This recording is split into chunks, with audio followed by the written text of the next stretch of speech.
Welcome to my channel.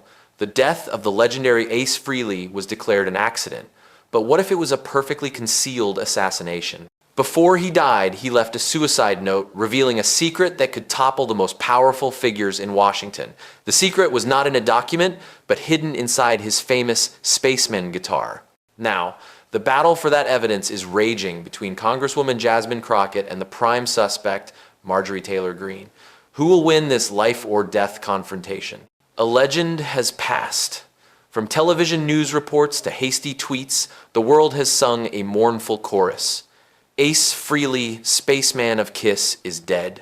The official story, packaged neatly for the public, is of a tragic fall, a cruel accident that claimed an icon. But the truth is rarely so neat. America was in mourning. But in Washington, a different kind of silence prevailed, the calm before the storm. Amid the condolences, Representative Marjorie Taylor Greene posted a message praising Frehley as a great patriot. The words landed on the political scene like a stone thrown into a still pond, creating ripples no one expected. It was a public gesture of remembrance, a seemingly harmless act. Just hours later, at an urgently called press conference, Representative Jasmine Crockett took to the podium. She had no script, she had no prepared flowery words, she had only one sentence, delivered with the clarity of cold steel, a sentence that would ignite a fierce political battle. The death of Mr. Ace Frehley was not an accident. Those 7 words split the Capitol in two.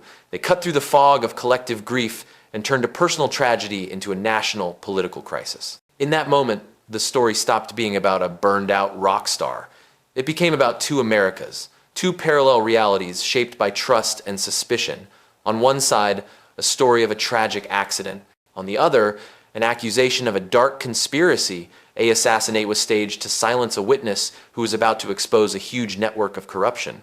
Marjorie Taylor Greene's response was lightning fast, fierce, and calculated to gain the upper hand. She didn't just deny, she counterattacked. On a major news channel, she stared straight into the camera, her tone both angry and betrayed.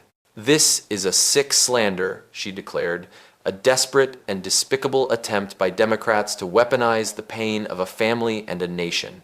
Jasmine Crockett, in her thirst for power, is willing to dance on the grave of an American hero. She's attacking the legacy of a patriot and a friend just to score cheap political points. It is disgusting. Her words were sharp, designed to turn the accuser into the attacker, to turn the truth into a question of motive. But Jasmine Crockett didn't respond with outrage. She responded with a carefully calculated move, a razor-sharp legal attack. On national television, in an exclusive interview, she released a recording. Ace Frehley's voice rang out, crackly and full of static, tired but urgent. "They're watching me. Jasmine, if anything happens, don't believe the accident story. The truth is in my Spaceman guitar. The one with the lights. It's everything." They call it Patriot Tours, those hypocrites. The recording turned an accusation into an undeniable crisis. It was no longer one politician speaking against another. It was now a dead man's dying cry for justice. The guitar, a symbol of artistic rebellion, suddenly became a black box containing secrets that could burn down a political career. And the words Patriot Tours became a mysterious keyword, fueling thousands of online theories. The nation held its breath. Was a rock legend really assassinated in a political conspiracy? Or was this just a play staged by a congresswoman seeking fame? The stage was set. Two women, two worldviews, were about to enter a confrontation in which the winner would determine not only their own fates, but also the nature of truth in American politics. This struggle is not just personal, it is universal. Two visions of power are at war. One that believes the ends justify the means, and one that believes the means define the ends. The differences may seem small, but nations have risen and fallen over even smaller differences. Crockett understood that this was not a conventional legal battle. This was a narrative battle. Greene's team quickly released a counter video with a thumping soundtrack and collages of protest footage, painting a picture of an America in chaos, under attack from enemies within. The message was simple.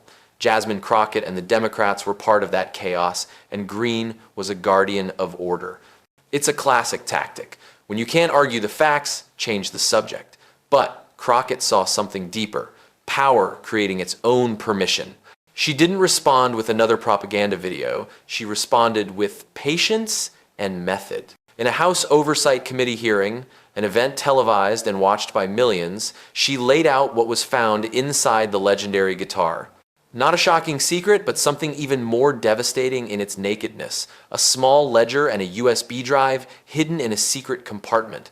The ledger meticulously recorded shady financial transactions. And the news that I said, the USB drive contained emails and recorded conversations. They outlined a sophisticated money laundering network disguised as the Patriot Tours, a series of rock concerts held across the country, ostensibly to celebrate patriotic values, but in reality a machine for cleaning illegal political donations. Huge sums of cash from unwitting donors were legitimized through the sale of inflated tickets and merchandise before being funneled into super PACs directly linked to the far-right Republican Party. Ace Frehley, an old-fashioned patriot, accidentally discovers that the culture he devoted his life to is being turned into a money-laundering machine.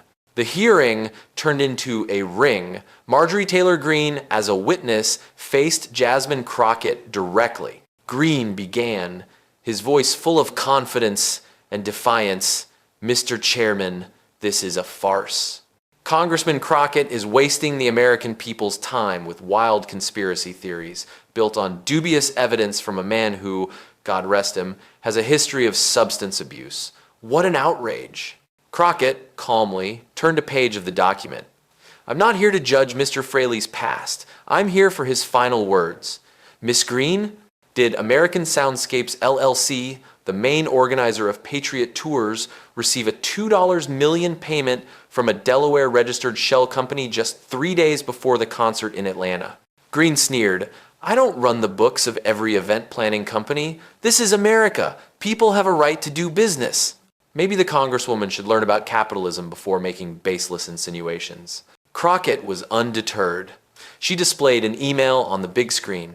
"Then perhaps you could explain this email sent from your campaign manager to the head of American Soundscapes with the subject line, 'Logistics for Patriot Merchandise.' It read, 'Please ensure that t-shirt and hat sales figures match the projected numbers we discussed.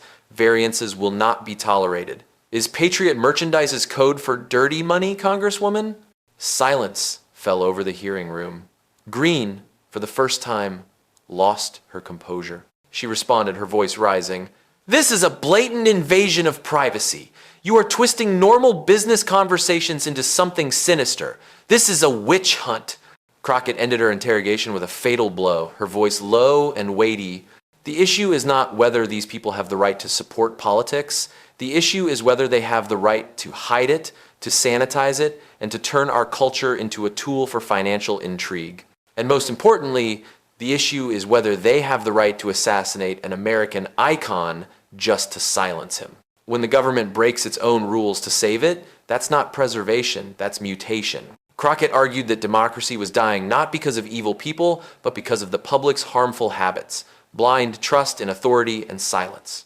Meanwhile, Greene used confrontation to consolidate power, using strong language about enemies within as a rhythm of fear to galvanize her followers. She held rallies where she declared, "They're not just attacking me, they're attacking you. They're attacking your values. They hate the fact that we love this country, and they'll stop at nothing, including tarnishing the memory of a dead man, to silence us." In a speech to law students, Crockett responded, not with anger, but with a philosophical warning. "Democracy does not die in darkness, it dies in boredom. When we tire of examining the facts, when we find it easier to ask questions than to seek answers. Never be bored." Ultimately, evidence from the ledger and the USB stick forced the Justice Department to open a formal criminal investigation. Public and media pressure kept the story from being buried. Marjorie Taylor Greene faced an unprecedented crisis, forced to explain her financial connections. TV commentators declared it a victory for truth. But Crockett, at a press conference, displayed his characteristic mix of triumph and restraint. "Don't thank the courts or the committees," she told reporters. "Thank yourselves for paying attention. The law only works when people realize it's being broken. Power is like a fire. It shines until it forgets why it was lit." The story ends not with a verdict, but with a vow. That the next time an official story is told, someone will remember a fall when truth was almost mistaken for convenience. That the next time a leader calls for unity by pointing a finger at an enemy, people will ask who the real enemy is. That the next time the Constitution is quoted, it will be read by someone who still believes its promises belong to everyone. In that promise, there is hope. Because nations are not judged by how many times they stumble, but by how quickly they rise and question the direction of their journey. And as long as there are voices like Jasmine Crockett's questioning, resolute, refusing to accept silence as stability, even the loudest drumbeats of power cannot drown out the beat of freedom. The story ends where it began, under a sky full of questions. The same questions the founders asked, questions that each generation must answer anew. Who limits those who have no limits? Who says no when power says yes? As long as those questions resonate, the Republic stands. And that echo, rough, imperfect, and endless is the sound of freedom. The fight for the truth has just begun. If you believe that power must be held accountable, hit that like button and subscribe so you won't miss a single development. Share this video to expose the conspiracy and tell us your thoughts in the comments below.